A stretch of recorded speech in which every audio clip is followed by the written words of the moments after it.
2 Kings. Chapter 9. Then Elijah the prophet called one of the children of the prophets, and said unto him, Gird thy loins, and take this box of oil in thine hand, and get thee to Ramoth Gilead. And when thou comest thither, look where is Jehu, the son of Jehoshaphat, the son of Nimshi, and go, and make him arise up from among his brethren, and lead him to a secret chamber. Then take the box of oil, and pour it on his head, and say, Thus saith the Lord, I have anointed thee for king over Israel. Then open the door, and flee without any tarrying. So the servant of the prophet got him to Ramoth Gilead. And when he came in, behold, the captains of the army were sitting, and he said, I have a message to thee, O captain. And Jehu said, Unto which of all us? And he answered, To thee, O captain. And he arose, and went into the house, and he poured the oil on his head, and said unto him, Thus saith the Lord God of Israel, I have anointed thee for king over the people of the Lord, even over Israel. And thou shalt smite the house of Ahab thy master, that I may avenge the blood of my servants the prophets, and the blood of all the servants of the Lord of the hand of Jezebel. For the whole house of Ahab shall be destroyed, and I will cut off from Ahab him that maketh water against the wall, as well him that is shut up, as him that is left in Israel.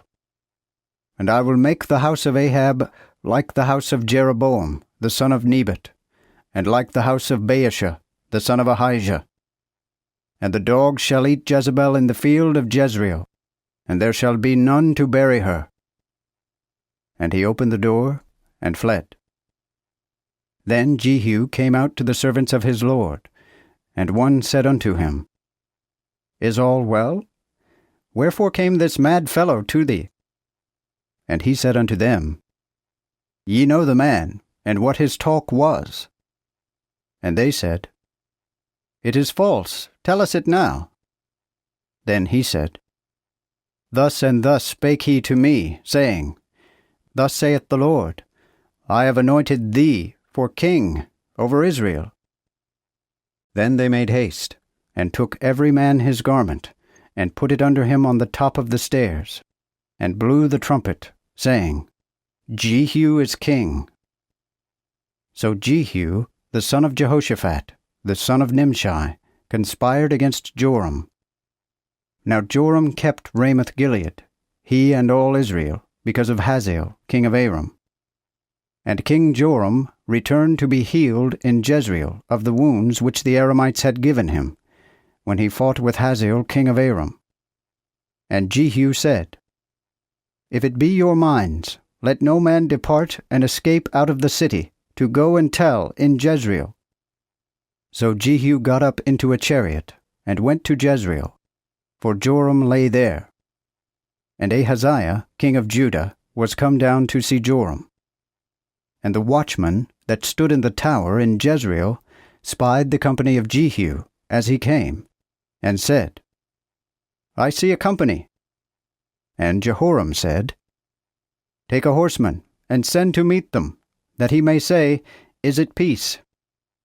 So there went one on horseback to meet him, and said, Thus saith the king, Is it peace? And Jehu said, What hast thou to do with peace? Turn behind me. And the watchman told, saying, The messenger came to them, but he cometh not again. Then he sent out another on horseback, which came to them and said, Thus saith the king, Is it peace? And Jehu answered, What hast thou to do with peace? Turn behind me.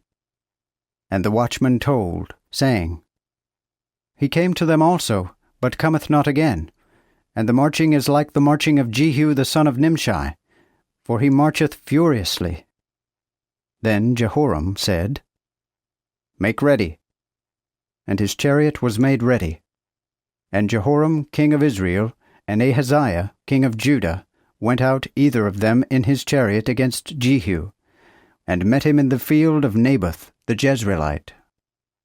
And when Jehoram saw Jehu, he said, Is it peace, Jehu? And he answered, What peace, whilst the whoredoms of thy mother Jezebel and her witchcrafts are yet in great number?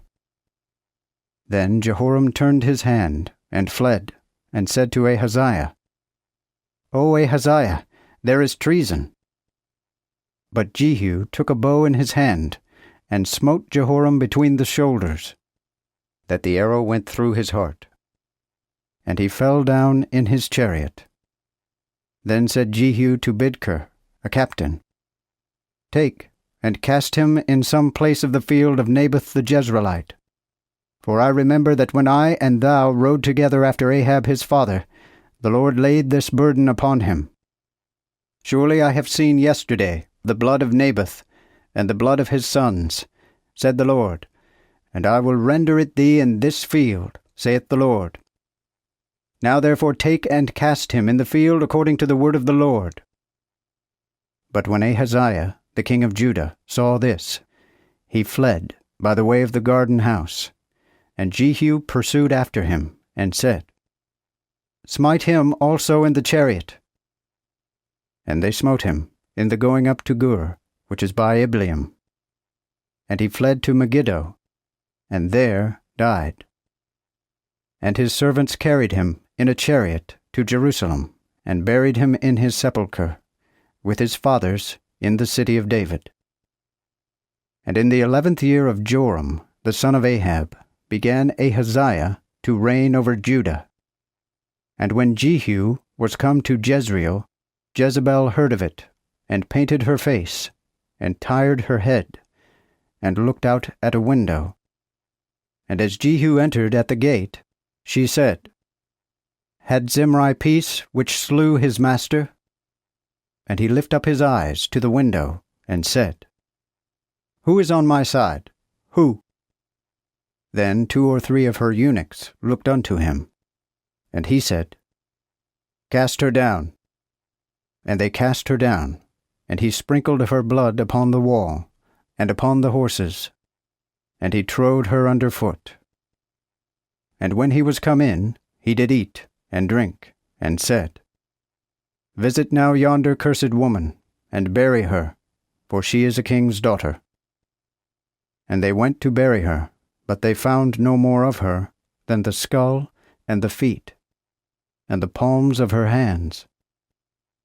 Wherefore they came again and told him.